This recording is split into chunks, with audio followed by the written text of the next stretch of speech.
नमस्कार। आज की कहानी है उदय प्रकाश जी द्वारा लिखित डिबिया। डिबिया अभी तक मेरे पास है। कई वर्षों से मैंने उसे खोलकर भी नहीं देखा, लेकिन उसे खोलने का निर्णय पूरी तरह मुझ पर निर्भर करता है।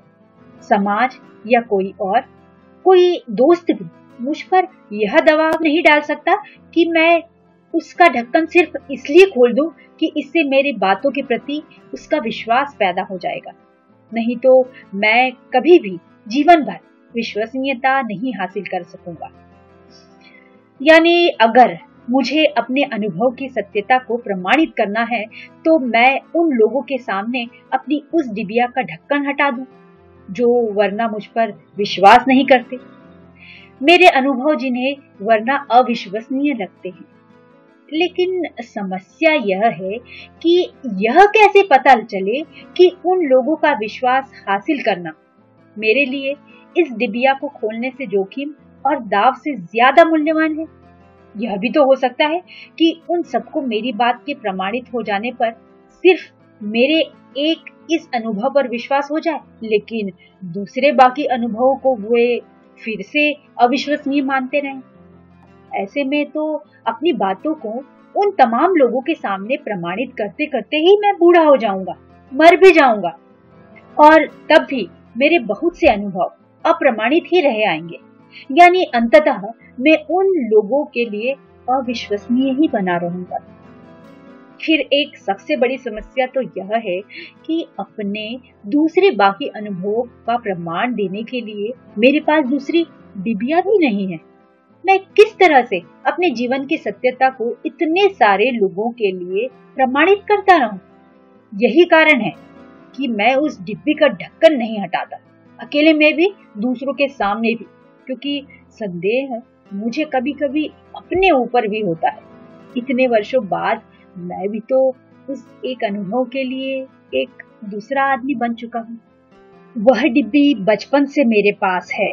उसकी कहानी बहुत छोटी सी है, ऐसी भी नहीं कि वह अरुचिकर हो।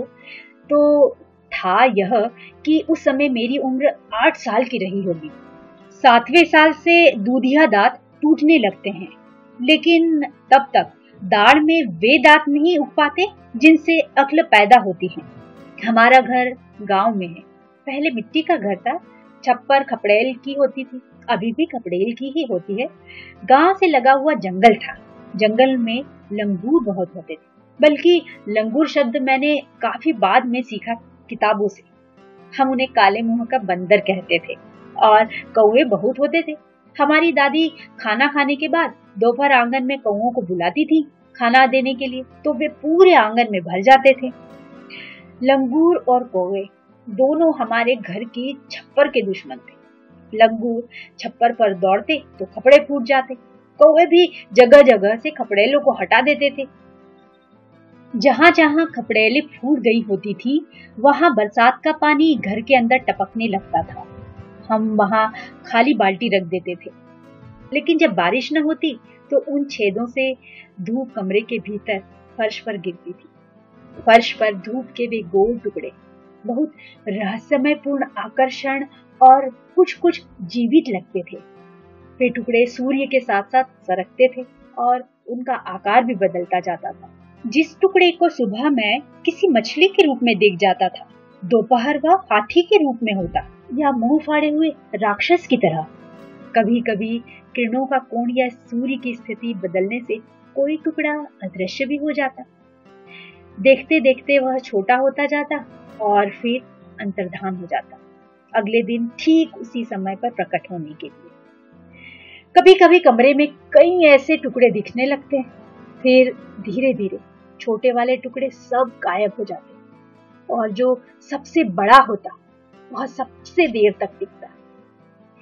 इन टुकड़ों के साथ एक बात और भी थी। कमरे के अंधेरे में जिस जगह वह गिरते, वहां अपने चमकदार अस्तित्व के चारों ओर वृत्ताकार रोशनी का एक मध्यम दायरा और बनाते थे। उस दायरे में आकाश का धुंधला प्रतिबिंब होता था, उल्टा आकाश और हल्के नीले रंग का।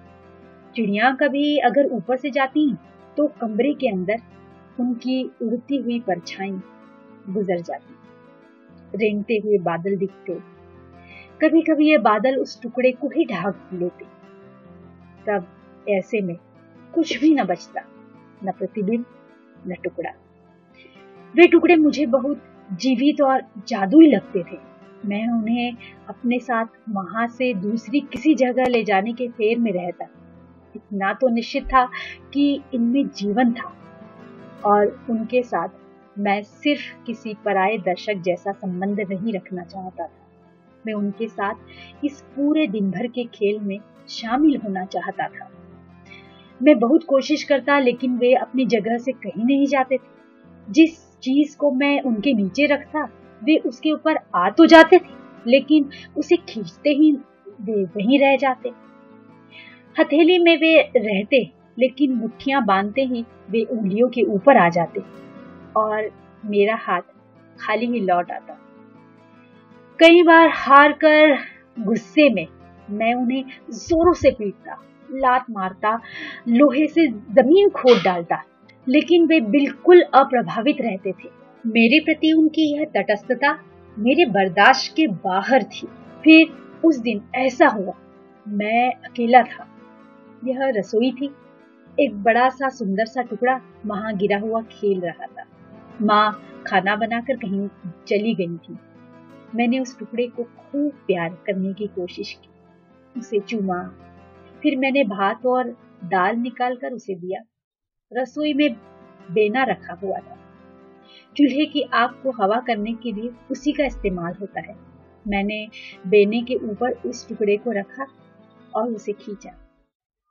मैंने देख लिया कि वह बेनी के साथ साथ सरक रहा है। वह आ रहा था। यह मेरे जीवन की सबसे बड़ी सफलता थी। वह अब छप्पर से मुक्त हो चुका था। सूर्य से भी मेरे साथ उसका संबंध बन चुका था और उसने अपने बाकी सारे संबंध तोड़ दिए थे। वह मेरा था, सिर्फ मेरा। मैं उसे रसोई घर के दूसरे कोने तक ले गया। फिर मैंने उससे प्यार से कहा, मेरा इंतजार करना, मैं अभी आया। और मैं भागा। टीन की यह डिबिया जिसमें पहले माँ का काजल था, उसे लेकर मैं लौटा। वह मेरा इंतजार कर रहा था बेने के ऊपर, धीरे धीरे कांपता हुआ। मैंने तभी से उसे इस डिबिया में बंद कर रखा है। मैं जानता हूं कि वह वही है। वह हमेशा वही है। वह हमेशा वही रहेगा। और यह बात सच है। क्या इस डिबिया का ढक्कन हटाकर उसे खो देने का इतना बड़ा खतरा मैं सिर्फ इसलिए मोल लूं कि इससे उन लोगों को मेरे इस अनुभव पर विश्वास हो जाएगा? वरना मैं उनका विश्वास कभी हासिल नहीं कर सकूंगा। लेकिन जो नहीं है उसके लिए जो है उसी दांव पर लगाना क्या कोई समझदारी है?